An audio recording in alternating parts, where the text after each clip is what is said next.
जय जगन्नाथ। चलतु कहबी आज घरे कौन कौन बनी लंच रे बनी संतुला जोटा कि एबे सर्व कराउची जोटा कि मिक्स वेज संतुला अच्छी आ सहित होइची फूल कोबी आलूर भजा आ सहित सर्व होइची हमर दही तोरड़ा बा जो आमे कहउचंदी कुंदरी सहित दही आ पियाज पकेकी गोटे आइटमटा एटा आपण रेसिपी जदि चाहिए नेक्स्ट टाइम बनैला टाइम रे आपण सहित शेयर करनेबी आ तापरे आमे कौन कलु लंच टाकू सर्व करनेलु आ तापरे खाई कि बाहरी गलु आमे सूप टिके पीवा पाई। आज ना भेज स्पेशल सूप थिला जोटा कि आमको 20 टंका है तापर ना सोया चाप टिके खाई नेलु यहाँ आमको मात्र 20 टंका है तो टोटाल 40 टंका आपाई देलु आमे तापर बाहरी गलु ये पत्रकोबीर तावा भजा खाइबापाई। यहाँ ना बहुत ही बढ़िया आउटलेटा जोड़े कि पत्रकोबीर तावा भजा आमको मिलता ये ना तावारे पत्रकोबी आ बेसन जो घोलटा प्रिपेयर होता है सेटा को भल से करिकी तावारे ओल्टेकी दियंती आ चिली सहित सर्व करती। यहाँ आमको पड़ेगा 30 टंका आईटा खाइला परे इवनिंग रे बहुत सारा हेवी लगुला तो राति हो आमे कौन कलु मसाला माजा माने फफ्ता यहाँ कहवाटा ना बहुत ही भूल सफ आउ सफ भितर कन्फ्यूजन तो आमे 2टा पैकेट नेलु जोटा कि टाटार यहाँ प्रोडक्शन 2टा वाला पैकेट ताको आमे कौन करूँ बॉयल करके बनई नबू भल से मैगी स्टाइल रही तो आपाई पानी गरम कलु आ पानी रे अल्प लुण पकेलु आ तापरे आमे कौन कलु मसाला फाफ्ताटा को कट कर नेलु तो 2 जन बनइबू तो 2टा आमे इनफ रहिबो मसला गोटे देइछि जेपरिक मु आपनको देखैली पूरा मैगी भलिया ही अछि तो आर गोटे काम कौन जानते ना आपको कौन करवा आमे ना गोलमर्च ऐड करदबा एथिरे जहाँद्वारा कि बॉयल टाइम रे ही तार शीतर काटिबा को हेल्प करिवो आ टेस्ट भी इनक्रीज हो तो बॉयल टाइम रे मु कौन करनेली ब्लैक पेपरटा छिड़िकी पकईदेली माने टिके छिंची देली आ तापरे आकु बॉयल हबा को देली। एटा ना कोरियन नूडल्स भलिया माने टिके थिक रहिबो तो आकु बेसी समय टिके बॉयल करबा को पड़िबो मैगी अपेक्षा तो ताकु सेमती टिके बॉयल करबा को देली आ ता भितरे मु कौन करबी आज ना पूरा नॉर्मल मैगी बनेबी नो वेजिटेबल एडेड तो से मु कौन कली पियाज और कंचा लंका साइड रे काटी नेली तो पैन को गरम कली आ पैन गरम करने सहित ताईरे मु 2 चामच आमर तेल ऐड कली किंतु ता पूर्वर मु आपनको कहबी जे एमती करी खाइबे आ मते कहबे आ फाफ्ता टिके ट्राई करिवे आ केते जण करि सारचंती फाफ्ता ट्राई मते कमेंट रे कहबे आ सेतिकी भितरे ना कंचा लंकाटा गरम हैला भितरे पियाज को ऐड करि नेली आ पियाज ना मु बहुत बड़ बड़ खंड करके काटी नेछि आ सेतिकी भितरे देखंतु मु भल से ताको फ्राई करि नेबी आ पियाज को ना दर फ्राई करके रखिबी नो रोस्ट ओनली सेमती करके रख नेबी आ जो पानीटा मु स्ट्रेन करके काढ़ी थिली से स्ट्रेन करके पानीटा को रखी नेछि सेटा लास्ट को ऐड करिवि जोटा कि सूप भाबरे काम दबो जहाँ द्वारा कि से पानीटा भी यूटिलाइज हो जिवो आ सेतिकी भितरे मु ऐड करिवि मैगी।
तापर सकाळ हो हो गोटे गुड मॉर्निंग सकाळर मु ना सब बेले एमती मॉर्निंग वॉक करिया आसे आ सेति भितर आमे कोन करू ए सब गछरे पानी दे दो आ ता काम आमे शेष कला परे मु एबे नोटिस कली जे हमर बहुत सारा अनाबना गछ पुणी थरे हे जाईची तो सेटा को राती आ संध्या टाइम रो टिके पूर्वरु करिवो एबे आ टाइम नहीं कोन भाई बिजी मॉर्निंग रूटीन हबा को अछि आ सेति पय आमे बाहर जबो पानी टिके पके के खाली सेति के भितर नोटिस कलो ना पानीटा जेति के आमे पकोउछु सेति के तो अनाबना गछ ही नहीं जाउछंती न्यूट्रिशन बहुत घंच जंगल भली हो जाइए ताको काटी नबा सेतिकी भितर देखंतु एतिकी भितर ना आमर कौन होइछि ना बहुत सारा फूल फलिछि ताको नहीं गलु आ फूल पर आम देखिलु ए फलटा भी अच्छी एई ना जिनसटा सब बेले मांकड़ खाई नउछि आम केबे भी गोटे भी खाई पारनु टिके बड़ हवा को भी जगिला बेलू सेटा मांकड़ ही भांगिकी नहीं जाउछि एते सारा मांगड़ आस्थाउछन ना तार फूलटा भी मु आपनको बहुत सारा ब्लॉग रे देखैछि रेड कलर मंजुएती टाइप रो फूल आ सेथिर होइथाय हमर छोट डालिंब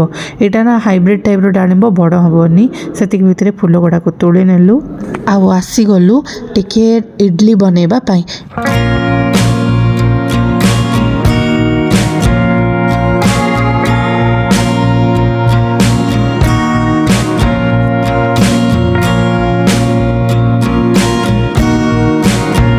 एबे ना टमाटो को भल से ग्राइंड कराई एबे फुटण करके एथिरे ऐड करके आमे बनै दबा टमाटो खट्टा।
एतिकी भितर मटर तरकारी गुगुनीटा बनाई रखाई सेटा को मिक्स कराला। आ नेक्स्ट ब्लॉग आपण माने कोन नुआ देखिबा को चाहछन टिके कमेंट करिके कहबे।